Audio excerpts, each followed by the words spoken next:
5G Bethelma, des actualités uniques, dynamiques et renversantes dans le journal TV. Rejoignez les universités membres de Get Company International, spécialisées en haute technologie et entrepreneuriat. Université Immédiat, USTIO et Aelina Nissan vous présentent.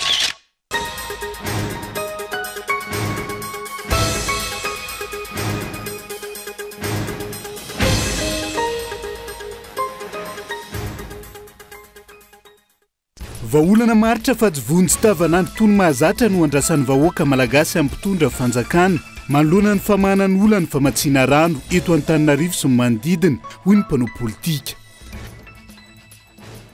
Mitony fa niohikevitra mikasika ny tetika asa telefirika amin'izao fotoana izao. Ny telefirika izay nolavan'ny vahoaka malagasy maro anisa saingy miziriziry roso amin'izany Andra Joel sy ny ekipany. Mbola baraingo ary tsy haino mpanazavana avy amin'ny filosy Prime Ministre treto nandehanany volan'ny Fond Routier izay tokony hanarenana ny lalam-pirenena. Lalam-pirenena izay ahina ho tapaka tanteraka raha miditra amin'ny fotoam-pahavaratra raha ny faratsiny amin'izao fotoana izao. Vato misakana amin'ny fiarovana ny faritrarovana ny tsy fanomezan-danja ireo vondron'olona eny fotony. Izy ireo izay mandray anjara feno amin'ny fiarovana kanefa hiaran'ny tsindry sy ny raha matahora ankehitriny.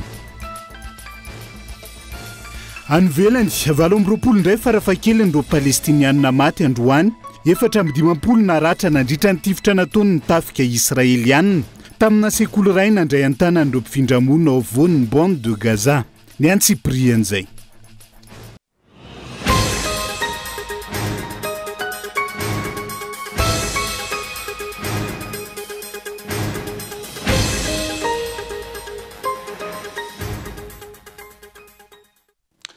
Ngadondrainy amin'ny valoralina fotoana ny fampalalam-bavao eto amin'ny fitalavitra kolo atena ny araba tomboky lasy tomboky vavy manasanao ihany koa anaraka ny fampalalam-bavao hatramin'ny farany. Avy hatrany dia mahakasika ny olana famatsin-drano eto Antananarivo sy ny manodidina no isantarantsika ny fiarahana amin'ity ala ity. Vaolana maritra fa tsy vaolana vonjy tavanandro toy ny mahazatra no andrasan'ny vahoaka malagasy amin'ny mpitondra fanjakana amin'izao fotoana izao manoloana ny famahanany olana famatsiana rano eto Antananarivo sy ny manodidina.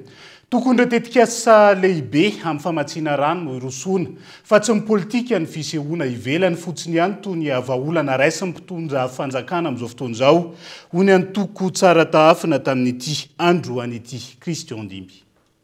Tapaka nandritry ny tatitry ny filakevitry ny minisitra Omaly fa isy ny famatsiana rano ho an'ny vahoaka manerana any Madagasikara. Isy araka izany ny famondronana ireo fiara lehibe na ny camion citerne rehetra izay mpitatitra rano ahafahana mamatsy ireo bombona eto Antananarivo renivohitra. Nanamafy ankilany teo anivony ny antoko tsara tahafina fa tsy mendrika ho an'ny vahoaka malagasy ny vahaolana vonjy tavanandro tahaka ny fanaon'ny mpitondra amin'izao fotoana izao. Vahaolana maharitra sy misy akony mivatana eny amin'ny fiainam-bahoaka no ilaina fa tsy fisehoana ivelany sy aitraitra hatrany. Mila tena vahaolana tena lalina de lalina misy hoe zafa fantatr'olana regny resagny regny de ve de solution vody tavanandro sy mendrika ny Madagasikara zany asika manana rano be de be fa aleo tonga de manao pipeline tena lavitry de lavitry misy amina toerana hoe aiza nakaiky eto de sy fantatra koa io resaka bombona io de rano ary mare masahary na rano mbola sy traité atary amin'ny raha regny wala isika na amin'ny Mandreza raha rano efa traité izy zany hoe tokony conduite d'eau mitondra razy zany raha ohatra trano traité no atao satria misy any rano ange zany wala isika anio zay zany ny problème amsika ny eto Madagasikara de zavatra solution vozy tavanandro de effet d'annonce ny be de be. Araka ity tatitry ny filakevitry ny minisitry ty hatrany hafainganina ireo tetikasa lehibe momba izay famasiana rano fisotro madio izay ho an'ny vahoaka malagasy toy ny projet d'amélioration de l'accès à l'eau potable de Madagascar sy ny tana water free izay niato nanomboka tamin'ny taona 2024 no ny fisian'ny kitranatrano amin'ny fanomezana ny tsinam-barim-panjakana ka tsy natateraka ireo asa. Mazava araka izany fa tsy manana vahaolana mazava amahana ny olana jiro sy rano eto Madagasikara ny mpitondra fanjakana ankehitriny variana mifanilika andraikitra ihany koa ireo tompon'andraikitra mahefa anka ny vahoaka malagasy hatrany no atao sorona vokatra izay tsy fahaiza mitantana izay. Fa izay manko problème asika zay rehefa misy zavatra tokony mandeza de hoe nazanogno indray de afara aty sika vao miteny fa hoe nisy kitanatrano inona zany inona koa tsy ohatrany hoe raha resaka ziro ny resasikany satria mifandray ihany ny ziro sy ny rano na zanony ny saofika efa zavatry tokony efa vita zay ny réseau interconnecté n'Antananarivo zay tokony efa sy nanana ny problème asika nanomboka tamin'ny 2023 raha nitohizagny ihany regny projet regny de zao ndresika zay hanao an'izany resaka bonbonne zany nisy ny zavatra efa ndresagny teo hoe ny projet rehetrarehetra de zay zany gn'ataosika zany zao raha ny fantatra hatrany nametraka bonbonne maherin'ny 50 manerana Antananarivo renivohitra ny Jirama iadina amin'izay tsy fampiny rano izay fiara lehibe maro ihany koa no ahetsika sy efa miantrana eny avoloha hitatitra izany rano izany fantanina mipetraka araka izany hoe tena afoana ny fatapan-drano tokoa ve ity vahaolana raisin'ny fanjakana ity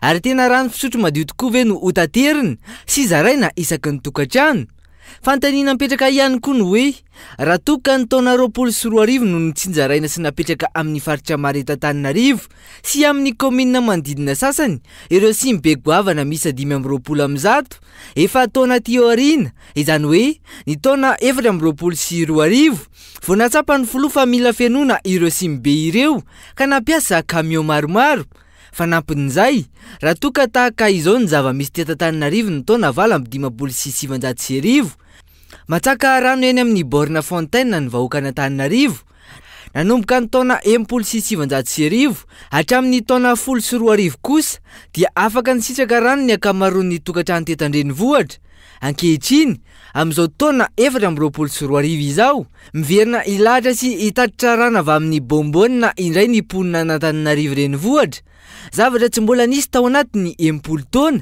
no atolotra ny vahoaka malagasy ankehitriny zay tokoa ve le Madagasikara tsy maintsy mandroso fanontaniana goavana isan'ny apetraky ny rehetra zany amin'izao fotoana izao fa vokatry ny fatapahan-jiro saika simba ihany koa ny fitaovam-piasana ny akamaroany ireo orinasa madinika misehatra amin'ny fanaovam-bolo sy ireo manao asa tena misehatra amin'ny fanaovana confection miankina feno amin'ny fampiasana ny herinaratra ny Jirama amin'izao fotoana izao fa sy mba ny fitaovam-piasana izay mampitombo ny fandaniana ary tonga hatrany amin'ny fanakatonana orinasa maro raha ny zava-misy ankehitriny. Daniela Minorso.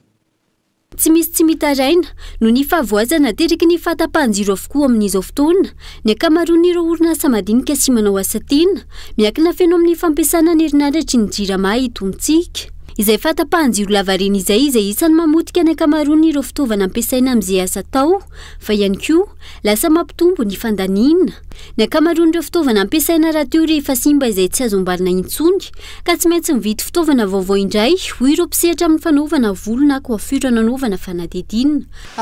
Misy fotoana zao zay le vao miditra iny dia efa tapaka ny jiro dia indraindray le izy tapaka kely dia miverina dia ny olana zao le fitaovana be dia be ny simba na ny any amin'ny atelier na ny aty amin'ny salon dia ankoatran'izay koa zay aloha zany manana groupe fa le izy matetika be loatra ny tapaka dia lasa simba le fitaovana dia vidin-jiro nefa tsy midina dia lasa mitombo koa zany ny dépense satria lasa mividy essence foana melomana an'ilay groupe dia ohatrany tamin'ny sabotsy zao zay ny tena akato fotsy tsy maintsy nakatona mihitsy ny ndao amin'ny salon nafindra taty sakaviro daholo ny client satria simba ny fitaovana dia tsy afaka ny asa le groupe zao mety tsy vao récupéré tso fa mety hoe tsy maintsy manolo mihitsy dia ny akamaroany moa zany tena tsy maintsy hoe manolo fa tsy récupérable tso le fitaovana fa tena hoe simba le izy. Ho an'ity raim-pianakaviana iray ity izao ny asa tsy vita lasa mikatso ny fidiram-bola vokatra izay fatapahan-jiro lavareny izay ity farany izay tsy maintsy miandry ny sitrapon'ny Jirama no izy tsy manana fahefa mividy anjifa groupe sy ny maro hafa raha ny fanazavana. Aminay aloha na manokana dia tena problème be satria zao Jirama tsy hanolo ny zavatra fitaovako simba ny asa fidirany asa ny fidiran'ny volako zaitra zao ny anay confection ny madamako commande rehetra za débloqué dia manjary ny patron manavatra anao ny zavatra atao ary tsy matoky anao fa io hoe raha malala ny Jirama Jirama ndray fa tsy mety hanolo ny zavatra izy potika tonga ny facture eo ihany ny eo fa zay fa dia misy an'izany herinandro tsy tapaka foana ny jiro tapaka lefa ny vola aloha miakatra ihany ka tena tsy tatiko aloha ny tsy tatiny vahoaka be da be fa menimenina an'io tsy tatiny vahoaka io.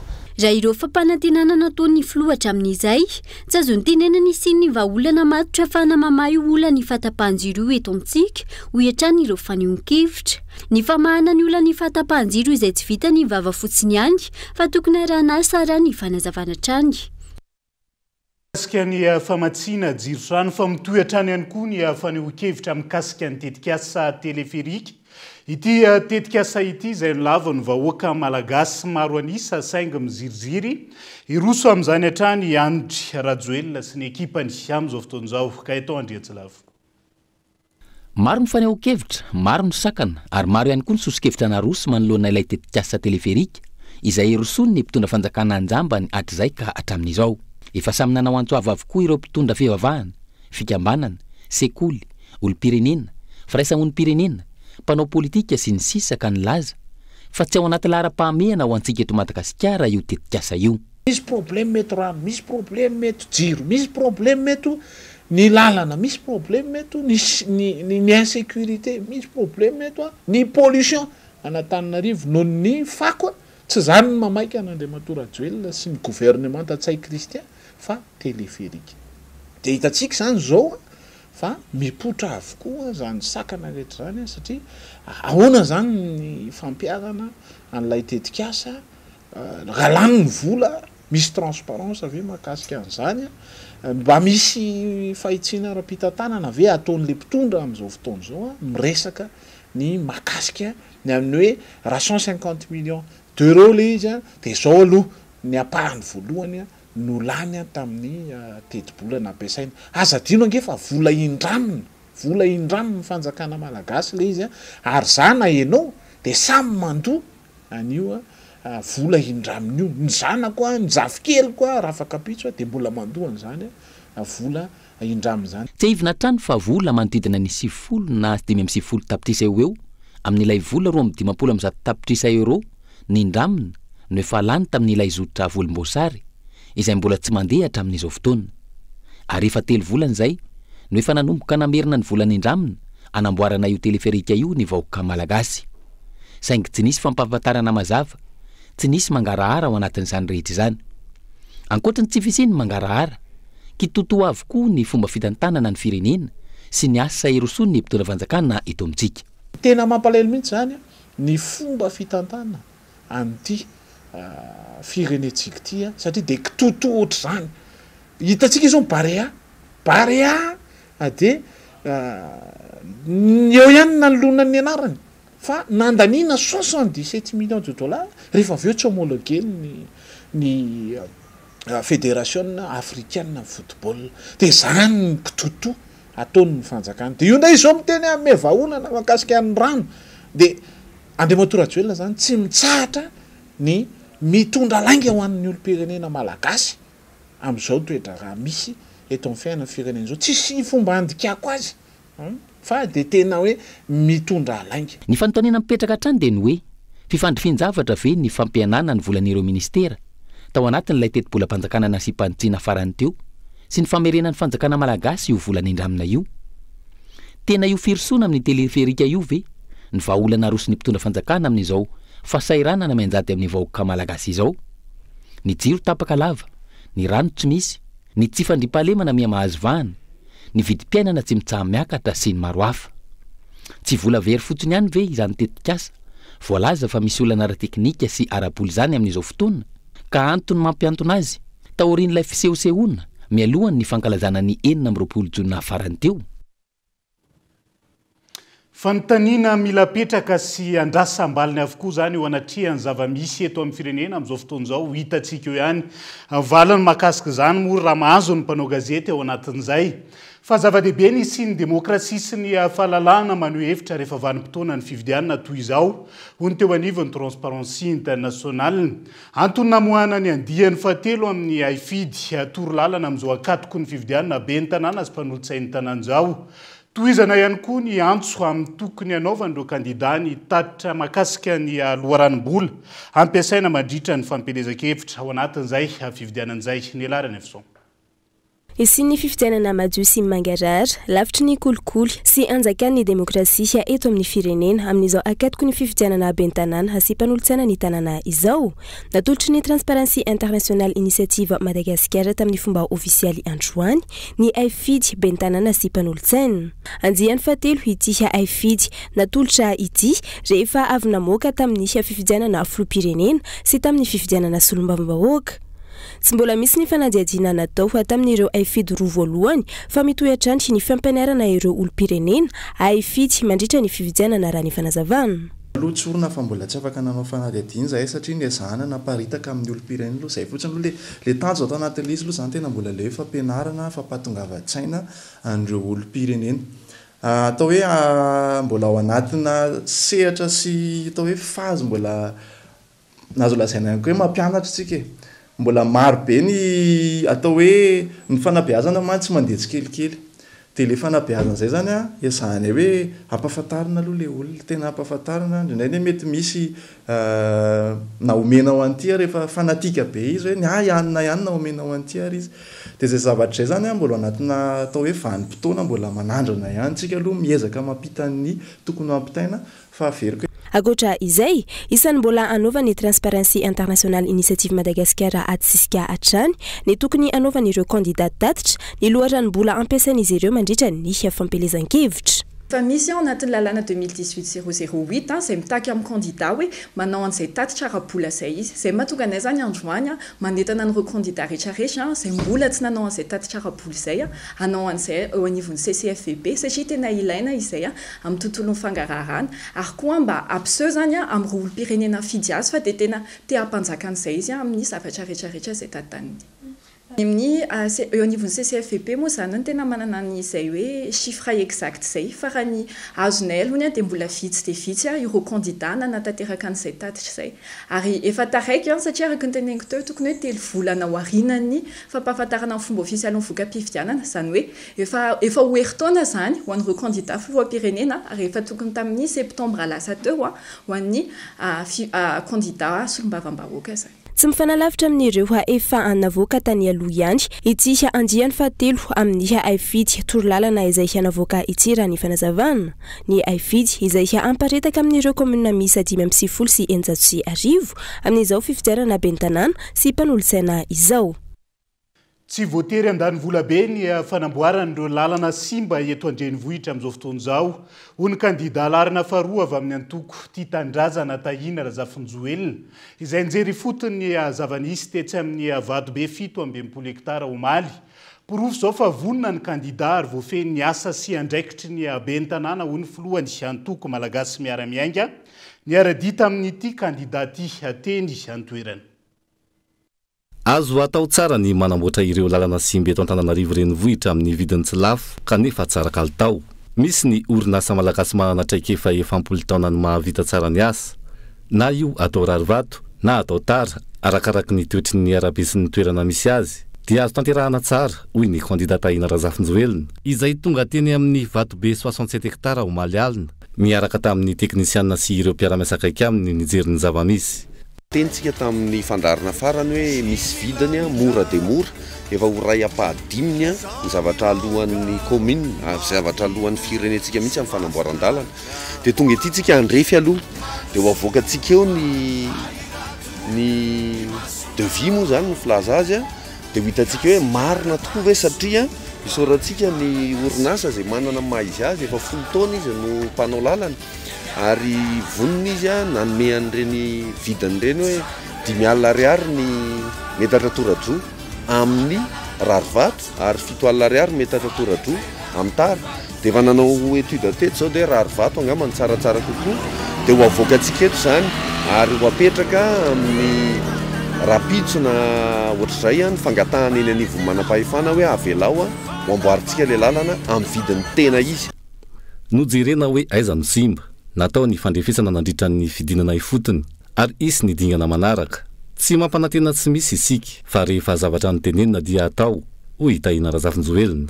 Nampatsiahy Hajo Andriany Anarivelo izay efa pray ministre lefitra efa be ny tanàna ihany ko fa tena anjara asan'ny kaominina ny mikojakoja sy manamboatra ny lalana ao aminy. Misy ihany koa ny teti-bola avy amin'ny fanjakana foibe tokony homena ny kaominina amin'izany. Raha ao anatin'ny lalàna mifeny fanamboaran-dalana eto Madagasikara dia ny tokony ho izy tokony misy vola natokana namboarana ny lalana ny amin'ny commune eran'ny Madagasikara rehetrarehetra. Raha izay nitatana ny ministera dia namome zay tamin'izany vola 1 milliard d'ariary mena ny tatan'ny commune urbaine Antananarivo anamboarany lalana eto Antananarivo satria tsy asan'ny ministera, tsy asan'ny filoham-pirenena no manao an'izao lalana izao fa asan'ny be ny tanàna fa ny didin'ny fanjakana dia manome ny moyen rehetrarehetra ahafahan'ny be ny tanàna manao an'izay asa zay. Ry za tsy mino fa isy filoham-pirenena na prime ministre hidiny ety amin'izao asa zao dia mahafinaritra amin'ny mahita hoe tonga dia efa fantatry ny candidat hoe iny zany andraikitra mibe ny tanàna zany ary inona ny asa tokony ho ataony dia manaitra ny fanjakana ihany koa hoe omeo ny fahefana sy indrindraindrindra ny fitaovana ahafahan'ny be ny tanàna miasa satria izy mibe ny tanàna eo amin'ilay tanàna anankiray. Ankoatry ny fijerenan'ny lalana no jeren'ny candidat ihany koa ny resaka assainissement, ny fikorinan'ny rano amin'ny sisin-dalana izay mifampiankina tanteraka amin'ny fikojakojanan'ny lalana sy ny maro hafa. Dia izay ihany koa no entintsika amin'ny seny vetivety ao anaty doka fohy. Aza misaraka aminay ary.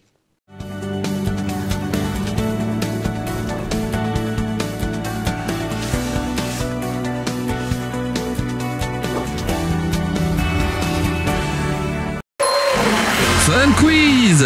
Passe le quiz et gagne tout de suite. Rends-toi sur l'appli Telma et moi et tente de remporter des SMS ou des mégas. Télécharge vite l'appli sur App Store et Play Store. Avec Telma et moi, joue et gagne tous les jours.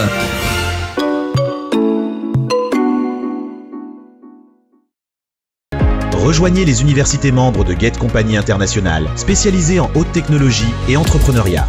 Université Immédiat, USTIO et Aelina Nissan.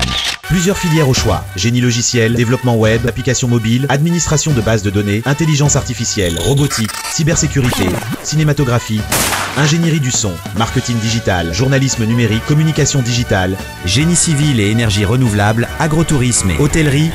Rejoignez les universités Immédiat, l'USTIO et l'Aelina Nissan. Appelez le 034 31 777 37.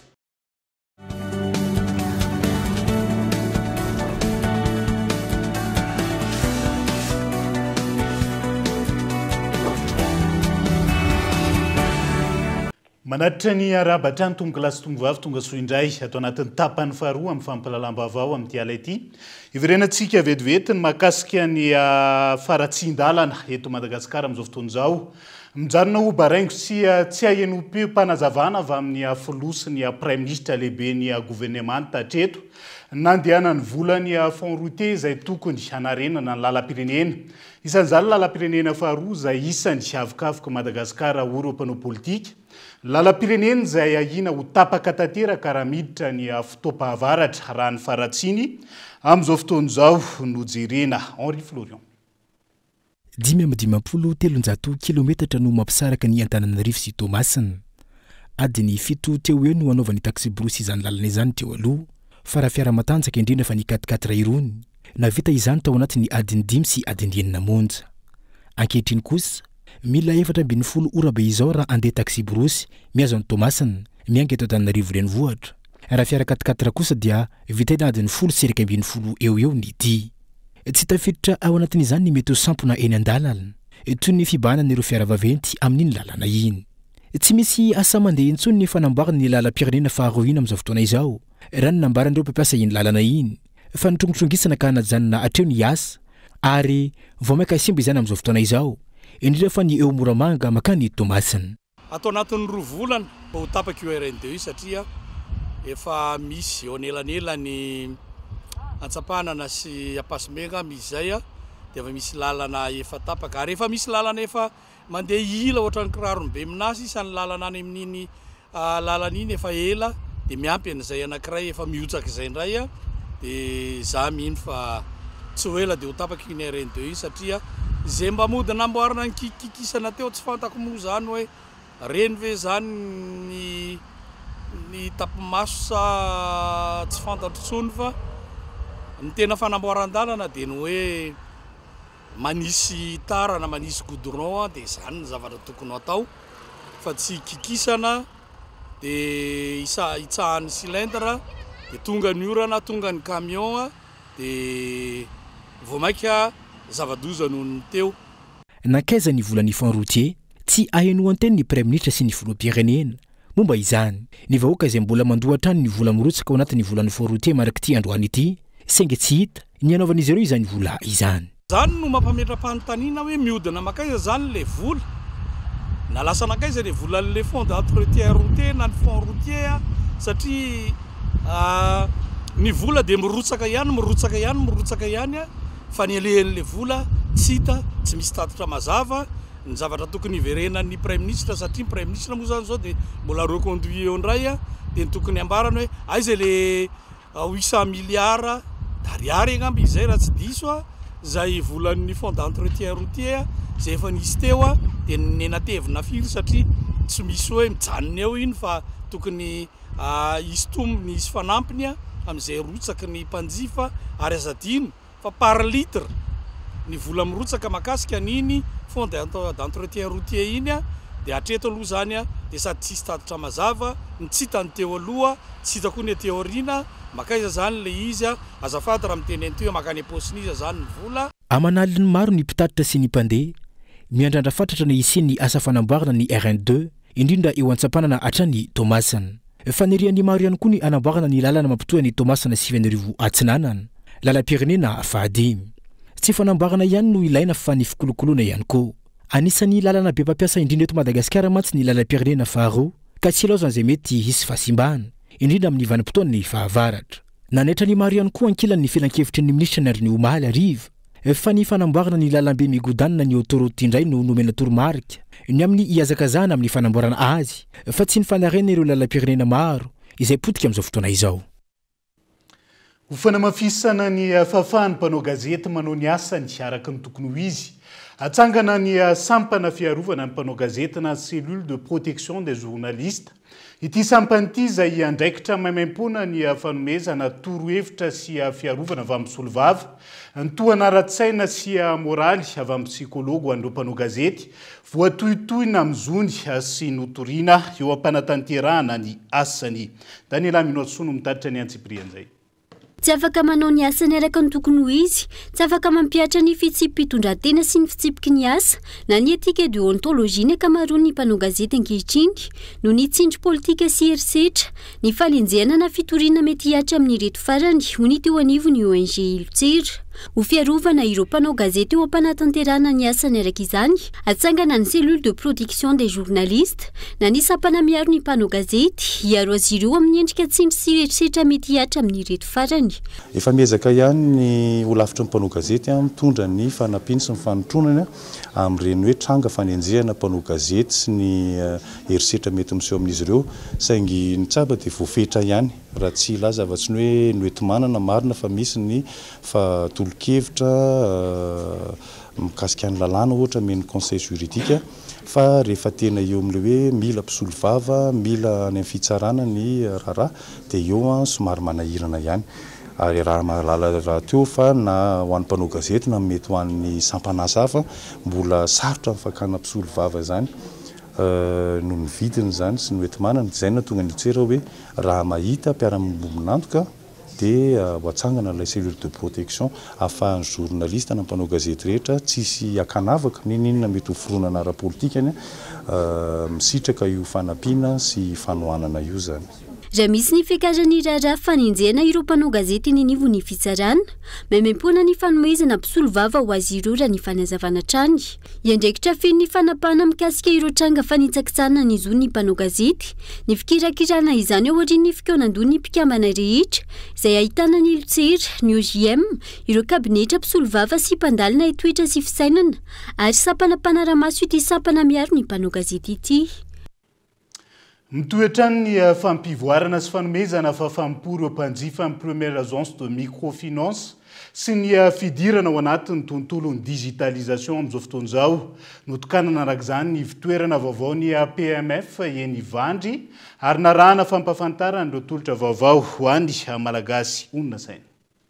hatramin'ny orenany taona 4 tsy nitsatra nanomeny tsara ho an'ny mpanjifa ny PAMF na ny première agence de microfinance tamin'ity volana oktobra 2024 ity. Isan'ny vaovao lehibe ny fahavitan'ny siège sy ny agence vaovao ny PAMF eny Ivandry izay nitokanana tamin'ny fomba ofisialy omaly teo ambany fiahiny ny ministra ny toe-karena sy ny fitantanam-bola ireo mpiara-mombona antoka sy mpiara-miasa amin'ny PAMF.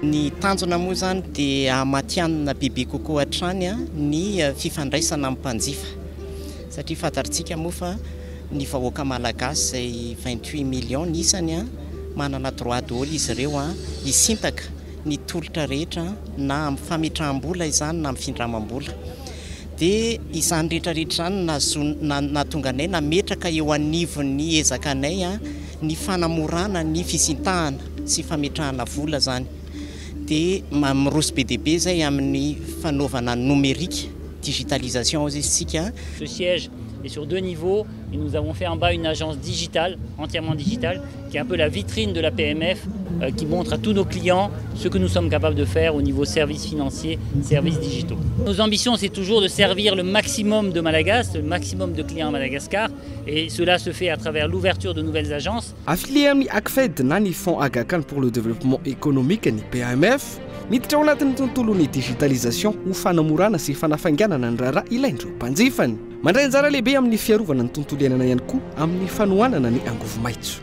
Ny mampiavaka azy aloha dia akoatran'ny numérique daholo ny fomba fiasa rehetra ao fitenitsika amin'ny teny vahiny hoe automatisation du process et digitalisation métier akoatran'ny produit dia izay dia miroso be deaibe koa any amin'ny tolotra maitso politique, environnement et social RSE aux isika dia izany rehetrarehetra zany mahatonga anay mametraka mialohan'ny rehetra ny tolotra maitso izay iarahanay amin'ny fanamorana ny tolotra rehetra dia ny fanamorana azy fantarintsika fa ny fampiasana finday eto amintsika zao dia efa be deaibe ny manana finday na tsy finday tsotra na salasala na ny avolenta dia afaka misintaka ny tolotra rehetra mametraka an'le fahazona mijery mitantana ny vola à distance ny paikady amin'izao fotoana. Politika anay zany tsy manavakavaka zay pindrana isika hoe ny saranga rehetra afaka manontany daholo satria misy tolotra mifanitsy amin'ny saranga tsirairay ato. Manaraka ny teknôlôjia ny PAMF nampahafantarana tamin'ny fomba ofisialy ihany koa ny digitale ho fanomezana fahafaham-po sy fanantonana hatrany ireo mpanjifa. Misy ihany koa ny tolotra nomerika maro toy ny WhatsApp banking transactionnel, Messenger banking Alna, application mobile net tsara ary ny service agence virtuelle Indrana 643 ka fagnatsona amin'ireo opérateur mobile rehetra ny laharana 643 rehefa mila fanazavana sy raharaha eo anivon'ny PAMF fa tsy voatery mamonjy ny agence intsony. Pejin'ny tontolo iainana vetivety avato misakana amin'ny fiarovana ny faritra rovana eto amintsika amin'izao fotoana izao ny tsy fanomezan-danjo ireo vondron'olona eny fotony. Izy ireo izay mandray anjara feno amin'ny fitsirihana sy ny fiarovana ireo faritra rovana kanefa hiaran'ny trindry sy ny ramatahora ankehitrindry Christian Dimy. Misy 720 ny faritra arovana eto Madagasikara tafiditra anatin'ny système désert protégé de Madagascar. Saritra ny arovana azy ireny raha tsy misy ny fanomezan-danja ireo vondron'olona eny fotony izay misehatra amin'ny fiarovana azy. Vitanisy izy ireo ary kely ny karama raisiny ka mahatonga ny kolikoly sy ny famohana antsokisoky ny harem-pirenena eny anivony ireny faritra arovana ireny hoy ireo mpanao gazety izay nanao fanadihadiana teny fotony tamin'ny alalan'ilay fifaninanana bourse de reportage sur les aires protégées izay nokarakarainy fikambanana misahana ny faritra arovana sy ny zava-mananaina eto Madagasikara. Tena manan-danja be ny asa ataon'ny vondron'olona fotony. Mety hoe tsy hitantsika aty an-tanan-dehibe zareo any lavitra any, tena hoe any ambany ravinkazo, any anaty ala, fa tena misy olona mandray andraikitra any. Tena misy olona miaro ny faritra rovana, miaro ny ala. Tsika zao eto Antananarivo mijaly amin'ny délestage, fa any misy olona manao ny aintso zavatra koa miaro ny ala. Dia izany zany teny hoe tena mila apina, mila toanana ny olona any fa misy tsindry be deaibe any. Misedra olana ireo vondron'olona eny fotony ireo, vokatry ny tsindry sy ny fandrahonana amin'ny endriny maro samihafa, hoy hatrany ny fanazavana. ho an'ny fahatramiarinarivo manokana zao a 3 hektara ny sahany le VOI ami ao dia ireo polisinal reo anankiefatra zareo no mandeha misafoala any dia mandeha tsy maintsy voatetiny 3 hektara io mba hafana hoe aiza ny misy trindra aiza ny misy tena hoe fitrandrahana tsy ara-dalàna nefa ny zava-misy a iaran'ny fandrahonana zareo any anaty ala any ny matory any anaty ala zareo no miantoka ny sakafo rehefa andeha hisafoala nefa ny solon'andro tsy arak'izay asa zareo zay. Totosa androany teny Antaninarenina ny fanomezana mari-pakasitrahana ireo mpanao gazety misa enina izay nifaninana tamin'ity fifaninanana sy fanadihadiana mikasika ny faritra arovana eto Madagasikara ity. Ny enina arivery efatra isanjaton'ny ireo karazany zava-mananaina sika tao anatiny rotaona hono teo anivony WWF ary tsy afa-miala amin'izany i Madagasikara amin'izao fotoana izao. Ankoatr'izay karazany zava-mananaina manodidina ny 3 tapitrisa no tandindondoza vokatry ny fahasombany ny vatoara na ny koray ankehitriny ka eto Andriatsilavo. Raha nitatitra navoaka ny IPV na ny Indice Planète Vivante androany 10 Oktobra, ny enatra ny amin'ny 3.700 ireo karazam-biby maneran-tany, teo amin'ny taona 7.700 hatramin'ny taona 20.2 ary tafiditra anatin'izany ny eto Madagasikara. Raha toka 7.700 ny tapianana ny taona 20.2 niakatra 3.700 zany ny taona 4.2. Izany hoe very tao anatin'ny roa taona ny 400 ny ireo karazam-biby ireo. Antony mahatonga ny fianana simba no niasa tanan'ny olombelona ny trano fonenana ireo biby ireo. Eo ihany koa ny fitrandrahana diso tafahoatra, ny fisian'ireo biby hafa mamono ny sasany ary koa ny valanaretina. Isan'ny tena voakasika amin'izany ny karazam-biby amin'ny ranomamy izay nienatra ny amin'ny 5.700. Manaraka azy eo ny ety ambonin'ny tany izay nienina 7.100 ary ny any an-dranomasina izay nienatra ny amin'ny 4.100. Raha simba sy potika nefa ireo valan-javaboary ireo mienina ary tandindondoza ireo loharanom-pivoaran'ny olombelona. Ireo valan-javaboary ireo no manome rivotra madio, rano madio, tany lonaka sy ny sisa.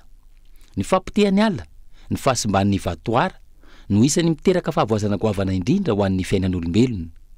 Neto Madagasikara manokana, ny fiakaran'ny maripana no isan'ny manimba ny vatoara indrindra ao avaratra andrefana sy ao avaratra atsinanana. Ny fisian'ny jony tafahoatra, ny falotony rano no manimba kosa ny vatoara any atsimo andrefana. Vokatr'izay, karazany zava-mananaina manodidina ny 3 tapitrisa no tandindondoza amin'ny morontsiraka i Madagasikara amin'izao fotoana. Manoloan'izany, tokony hanamafy sy aneho fahavononana politika iarovana ny vatoara i Madagasikara izay efa nanosony ny fifanarahana fahiroso amin'izany ny taona 2022. Tokony ahena ny fiazana sy ny fihinanana ireo karazam-biby, ajanona ny fanimbanan'ny tontolo iainana, ahena ny fandotona rivotra hoy ny WWF. Miantony governemanta ihany koa ity farany, andray andraikitra bebe kokoa amin'ny fiarovana, amatsy vola bebe kokoa amin'ny ady atao amin'ny fitrandrahana tsy ara-dalàna ireny karazam-biby sy zava-mananaina eto amintsika ireny. Fanotanterahana teny amin'ny fitsarana ambaratonga voalohany anosin'ny fampitaovana sy ny fametrahana kioska hanomezana torolalana izay mila raharaha rehetra eny amin'ny fitsarana. Tetika sy izay masahana fitsarana ambaratonga voalohany misy 5 izy io fa tsy ny USAID sy ny pneu d'avola ary tanterahany tetika sarindra. Ankoatr'izay, anisan'ny fizarana attestation ho an'ireo mpitsara 1.50 sy greffier 1.70 nanaraka fiofanana mikasika ny adeloka tsotra sy ny adeloka arabaritra. Tanjona ny ananana fitsarana lavitry ny kolikoly, manaja ny zony tsirairay ary mahomby eo amin'ny asa atao rehetra. Fanampanazavana. Endriky ny fiara-miasa mahomby zany zao totsika zao ary azadiny fa rehefa madio fitsarana, madio fitantarana fitsarana dia tonga eto amintsika ny everitsika hoe everina fa mpanao raharaha ara-toekarena na malagasy io na vahiny ary zay firarian'ny ministera ny fitsarana hoe mba ho maro ny malagasy sy ny vahiny ho tonga eto amintsika ampiasa amin'ny volany ary rehefa mampiasa amin'ny volany izy dia mitombo nisan'ny mpiasa malagasy mahazo asa dia mba ho afaka tsikelikely koa tsika amin'ny fahantrana satria manana antonasa avokoa ny malagasy. Ny fitsarana zany dia tena manana andraikitra lehibe mihitsy satria averiko indray raha madio fitantarana fitsarana dia ho hita manerana zao tontolo zao hoe madio koa ny fitantarana firenena. Nandritra ity lanonana ny tanterana androanty tsy nisy ny fanazavana mikasika ilay gadra mamita sazy eny tsy afa tratra manao fakana-keriny sy ny fanazavana mikasika ilay noty mandrara ny fandraisan'ny fitsarana olona avy amin'ny minisitra tompon'andraikitra amin'izao fotoana izao tsy afaka nametraka fanontaniana momba izay ihany koa ny mpanao gazety tamin'ity androany ity. Izay ihany koa no entina manakatona ny fampahalalam-baovao angasitrahana ianao nanarak'izay hatramin'ny farany veloma tompoko.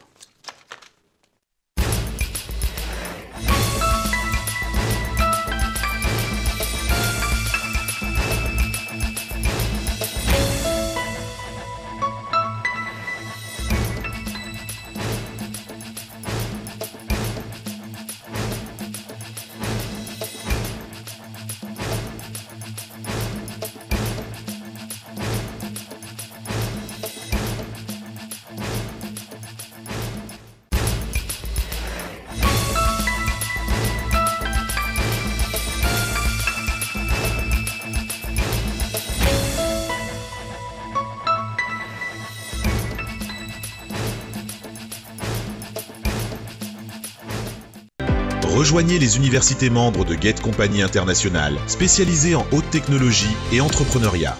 Université Immédiat, USTIO et Aeline Nissan vous a présenté. 5G Batelma, des actualités et renversantes dans le journal TV.